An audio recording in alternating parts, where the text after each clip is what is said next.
আমাদের প্রতিবেশী দেশ বাংলাদেশে ঘটে গেছে এক গণ অভ্যুত্থান। বাংলাদেশে চলা কোটা বিরোধী আন্দোলনকে কেন্দ্র করে বাংলাদেশের পরিবর্তন হয়ে গেল সরকার। বাংলাদেশের শেখ হাসিনা সরকারের পরিবর্তন এই মুহূর্তে হয়ে গেছে। বাংলাদেশের শেখ হাসিনা সরকারের নেতৃত্বে প্রধানমন্ত্রী শেখ হাসিনা তিনি পদত্যাগ করেছেন এবং শোনা যাচ্ছে সংবাদ মাধ্যম সূত্রে যেটা খবর যে তিনি দেশ ছেড়ে পালিয়েছেন। এই মুহূর্তে গোটা বাংলাদেশ উত্তাল। গোটা বিশ্বের কাছে যে চিত্রটা বিভিন্ন সংবাদ মাধ্যম সূত্রে আমরা দেখতে পাচ্ছি, জানতে পারছি, তার কিছু কিছু খণ্ডচিত্র আপনাদেরকে আমি এই ভিডিওর মাধ্যমে দেখাচ্ছি। আপনারা দেখুন, গোটা বাংলাদেশের আপামর জনসাধারণ এই সরকারের বিরুদ্ধে আজকে রাস্তায় নেমে এসেছিল। গতকালকে বাংলাদেশে হয়েছিল অসহযোগ আন্দোলন, অর্থাৎ সাধারণ জনগণ সরকারের সাথে কোনো রকম সহযোগিতা আর করবে না, এমনটাই তারা জানায়। এবং বাংলাদেশে যে কোটা বিরোধী আন্দোলন শুরু হয়েছিল ছাত্রছাত্রীদেরকে কেন্দ্র করে, অর্থাৎ ছাত্রছাত্রীরা মূলত যে আন্দোলনটি শুরু করেছিলেন, সেই আন্দোলনটিকে দমাতে গিয়ে সরকার যে দমন পীড়ন নীতির আশ্রয় নিয়েছিলেন, সেখানে যে বিভিন্ন মানুষকে হত্যা করা হয়েছিল, পুলিশি নির্যাতন করা হয়েছিল, তার প্রতিবাদে গোটা বাংলাদেশে প্রায় এক প্রকারের গণ অভ্যুত্থান ঘটে গেল। গোটা বাংলাদেশের বিভিন্ন জনসাধারণ, সাধারণ মানুষ, বিরোধী রাজনৈতিক দল সকলে মিলে বাংলাদেশের যে সরকার বর্তমানে পরিচালনা করছিলেন আওয়ামী লীগ সরকার, শেখ হাসিনার প্রধানমন্ত্রীত্বে, সেই সরকারের বিরুদ্ধে গর্জে উঠেছিলেন। গত কয়েকদিন ধরেই বাংলাদেশে চলছিল এক ধরনের বিপ্লব, এক ধরনের গণ অভ্যুত্থান। সাধারণ মানুষ রাস্তায় নেমে এসেছিলেন। শেষমেশ বাংলাদেশের সরকারের পরিবর্তন ঘটল। বাংলাদেশে শেখ হাসিনা সরকার পদত্যাগ করল এবং নতুন একটি সরকার যেটা গঠন হবে তার রূপরেখা তৈরি হচ্ছে। এই মুহূর্তে বাংলাদেশে একটি অন্তর্বর্তীকালীন সরকার গঠন করার পরিকল্পনা চলছে। বাংলাদেশের সেনাবাহিনীর প্রধান তিনি জাতির উদ্দেশ্যে ভাষণ রেখেছেন। তিনি কি বললেন, কি বলেছেন, সেইটা আপনাদেরকে এই ভিডিওতে শোনাবো, আপনারা সেটা শুনে নিন।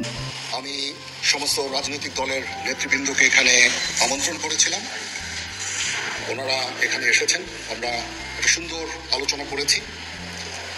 সেখানে আমরা সিদ্ধান্ত নিয়েছি যে একটা ইন্টারিম গভর্নমেন্ট আমরা ফর্ম করব এবং ইন্টারিম গভর্নমেন্টের মাধ্যমে এদেশের সমস্ত কার্যকলাপ চলবে।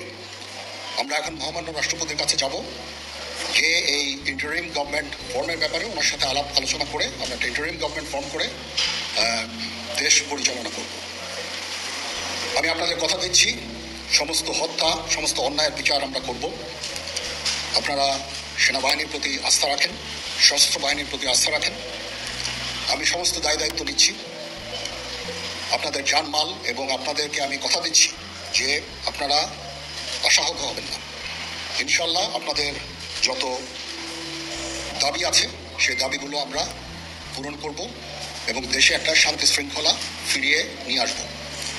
আপনারা আমার সাথে সহযোগিতা করেন। দয়া করে আর এই ভাঙচুর, হত্যা, মারামারি, সংঘর্ষ এগুলো থেকে বিরত হন।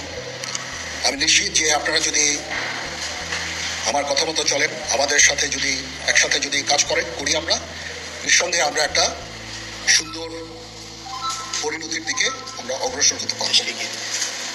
আপনারা দয়া করে আমাকে সাহায্য করেন।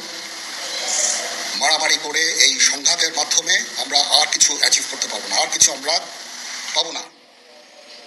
সুতরাং দয়া করে আপনারা সমস্ত ধ্বংসযজ্ঞ, সমস্ত অরাজকতা, সমস্ত সংঘর্ষ থেকে বিরত হন এবং ইনশাআল্লাহ আমরা সবাই মিলে একটা সুন্দর ভবিষ্যতের দিকে আমরা অগ্রসর হব।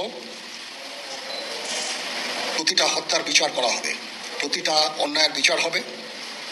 আমরা আজকে সুন্দরভাবে কথা বলেছি। সমস্ত দলের প্রধান দলের নেতারা এখানে উপস্থিত ছিলেন। আমি ওনাদের ইনভাইট করেছিলাম এখানে। ওনারা ভেরি নাইস অফ দেম যে ওনারা এসেছেন অ্যান্ড আমরা একটা সুন্দর আলোচনা করেছি এবং এই আলোচনাটা ফলপ্রসূ হবে বলে আমি মনে করছি এবং আমরা একটা সুন্দর একটা ইন্টারিম গভর্নমেন্ট ফর্ম করে আমরা দেশ পরিচালনা করব। মাননীয় প্রধানমন্ত্রী পদত্যাগ করেছেন এবং এখন একটা ইন্টারিম গভর্নমেন্ট ফর্ম করে আমরা আমাদের কার্যক্রম পরিচালনা করব। আপনারা একটু ধৈর্য ধরেন, আমাদের কিছু সময় দেন। ইনশাল্লাহ আমরা সবাই মিলে সমস্ত সমস্যার সমাধান করতে সক্ষম হব। আপনারা আর এই সংঘাতের পথে যাবেন না এবং শান্তি শৃঙ্খলার পথে ফেরত চলে আসেন। আমাদের দেশের অনেক ক্ষতি হচ্ছে, অর্থ সম্পদের ক্ষতি হচ্ছে, জানের লোকজন মারা যাচ্ছে, তো এগুলো থেকে আপনারা বিরত হন এবং আমাদের সাহায্য করেন। আমি সমস্ত দায়িত্ব নিচ্ছি, আপনারা আমাকে সাহায্য করেন। সবাইকে ধন্যবাদ। আল্লাহ হাফেজ। বাংলাদেশের সেনাবাহিনীর প্রধান যেটা বললেন, অর্থাৎ বাংলাদেশের যে বর্তমান সরকার ছিল শেখ হাসিনার নেতৃত্বে সেই সরকার পদত্যাগ করেছে, প্রধানমন্ত্রী পদত্যাগ করেছেন। এই মুহূর্তে বাংলাদেশে একটি অন্তর্বর্তীকালীন সরকার গঠন করা হবে সেনাবাহিনীর নেতৃত্বে। বাংলাদেশের যে বিভিন্ন বিরোধী রাজনৈতিক দলগুলো ছিল তাদেরকে নিয়ে আলোচনা করেছে সেনাবাহিনী। সেখান থেকে কিভাবে অন্তর্বর্তীকালীন সরকার গঠন হবে তার রূপরেখা তৈরি করেছে সেনাবাহিনী এবং সেইটা নিয়ে বাংলাদেশের রাষ্ট্রপতির কাছে যাওয়া হবে। বাংলাদেশের মানুষ, জনসাধারণ এই খবরটা পেয়ে এই মুহূর্তে তারা জন উল্লাসে মেতে উঠেছেন। তাদের যে এক দফা দাবিতে আন্দোলন এই মুহূর্তে তারা চালাচ্ছিলেন, অর্থাৎ এই সরকারের পতন, সেই দাবিটা এই মুহূর্তে বলা যেতে পারে ফুলফিল হয়েছে। এই মুহূর্তে বাংলাদেশে একটা গণ অভ্যুত্থান ঘটে গেছে। সাধারণ মানুষ, সাধারণ ছাত্রছাত্রী সকলেই এই যে গণ অভ্যুত্থানটা ঘটালেন, এটা হয়তো ইতিহাসের পাতায় লেখা থাকবে।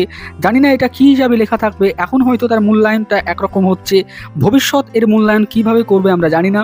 কিন্তু ছাত্রছাত্রীদের দ্বারা শুরু হয় একটি আন্দোলন, শেষমেশ এইভাবে একটি দেশের সরকারকে যে পরিবর্তন করতে পারে, এত দমনপীড়ন, এত পুলিশি অত্যাচার সমস্ত কিছু উপেক্ষা করে ছাত্রছাত্রীরা যেভাবে বাংলাদেশের সরকারকে পরিবর্তন করলেন, যেভাবে তারা সরকারের বিরুদ্ধে গিয়ে আন্দোলনটা করলেন, সেটা কিন্তু নিঃসন্দেহে ইতিহাসের পাতায় একটি দৃষ্টান্ত হয়ে থাকবে। তো আজকের প্রতিবেদনটা এইটুকুই। প্রতিবেদনটি শেষ অবধি দেখার জন্য আপনাদের সকলকে জানাই অসংখ্য ধন্যবাদ।